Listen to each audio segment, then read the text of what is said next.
the clone command is the most powerful command, definitely. So here's what it can do. Say I wanted to clone this penguin. Well, I'm going to need two things. I'm going to need position 1 and position 2. So here's how we do this. First, we need to find the northwest. So the northwest is going to be the smallest numbers on your coordinates up there. You see the top left? If you don't have coordinates, just use a locator map. Like you can grab a locator map, open it up, and then look. And you want to be pointing to the top left, your arrow. So the top left is that way. So the penguin's tail is northwest. If I don't want to use a map, the way to do this is first find the smallest number on the x-chord. So if I go this way, the x-chord increases. If I go this way, the x-chord decreases. So this is west. Then find the z-chord, the smallest on the z-chord. So when I go this way, the z-chord gets smaller. When I go this way, it gets bigger. So this is northwest. This is the most northwest point, and it's the lowest point too. See, I'm at the bottom. This is position 1. So I need 633, 57, 1273. Type slash 633, 57, 1273. Boom. That doesn't do anything, but now you have those chords in your typing bar. This is my way of doing it, and it's the best. You should do it this way. So now you want to find the biggest of the 3 numbers in your coordinates. So this toe is as far out as I need to go. This toe is as far as I need to go. And then I need to go up. At least so my feet are as high as this. There we go. So 652, 89, 1292. Add that.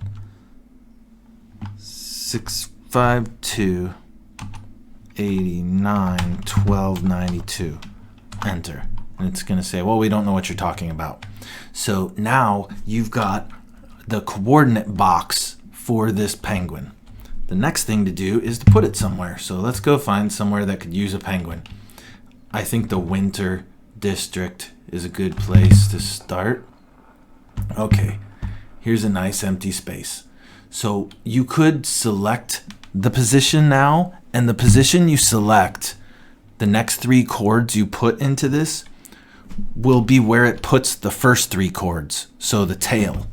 So I want to go to the most northwest point of where I'm going to put this penguin. So I'm going to put it up here, so it's kind of in the middle. All right, so I could type in now 361, 31, 13, 82, but I'm just going to do this instead. Tilde, tilde, tilde. Now, this creates all 9 coordinates I need. I have the first 6, which are my penguin, and the next 3 are where my legs are. That's what tilde, tilde, tilde means. If you wanted it to be under your feet, you would do tilde minus 1 tilde. If you wanted it to spawn on top of where your head is, you would put a 1 here. Now, something important I need to tell you now, and listen. If the thing you're cloning is not nearby, like see, my penguin's way over there. If it's not loaded in like if it's not spawning in, this isn't going to work. It's going to say cannot clone outside of the world or something. So for you to clone things far away, you have to put them in a ticking area. If you don't know what that is, go to my ticking area video. This mall I have is one big ticking area. So anything in there I can clone. This is now enough information for me to show you how to do this. So if I take my 9 coordinates, the only thing I need to do now is make these part of a clone command and then hit enter. Now see, it gave me my penguin. Got him right here. If I wanted to do this again, boom, there. Now I've got a penguin up in the sky. It's so easy now to take this build and start placing it wherever I want it to be. I can have hundreds of penguins in no time. It's so easy.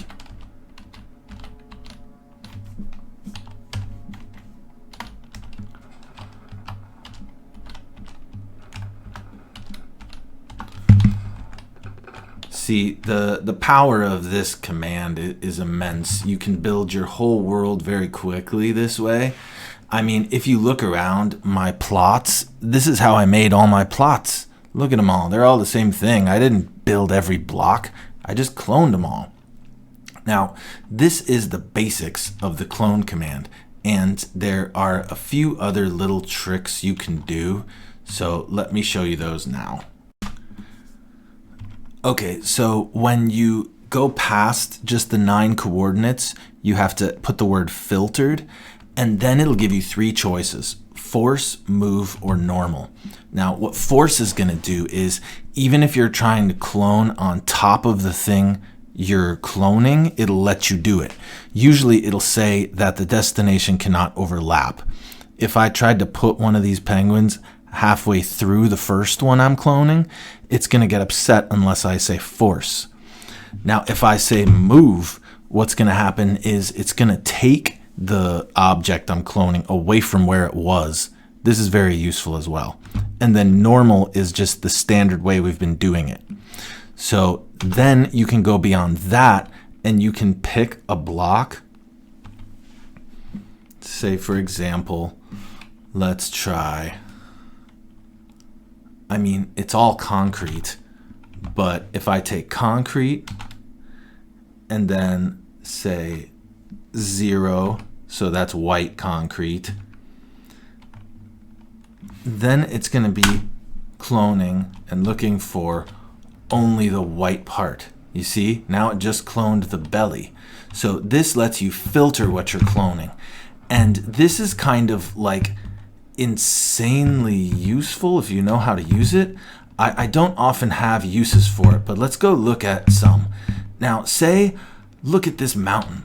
This looks really cool. I like this mountain, but say I just wanted the dirt. Say I was like, oh, this dirt right here is really cool. What I would do is I would clone this whole area, stone and wood and all, and then when I go to clone it, I would do what I just did, but instead of concrete, I'd say dirt. That would let me only clone the dirt out of it. And that really, it's good for tricky builders. If you're really good at building, I'm sure you'll find cool uses for that information. But until then, I think that's everything you need to know about cloning.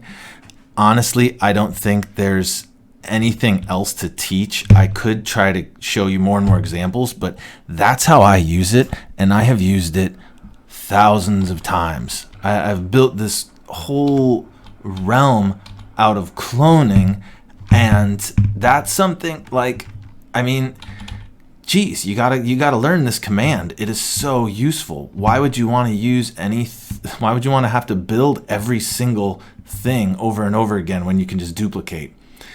Like, see my castle. I have these ramparts on my castle, and there's 4 of them, and they're enormous.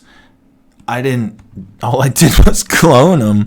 In fact, I took this and a whole wall, and I cloned that 3 more times and made the whole ramparts. And I did it with the inside part of the castle too.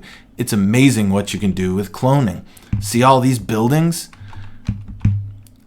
Go on, take a guess how I made them. Yeah, I cloned them. So anyways, I'm going to cool off down here in my moat, and I will see you in the next tutorial.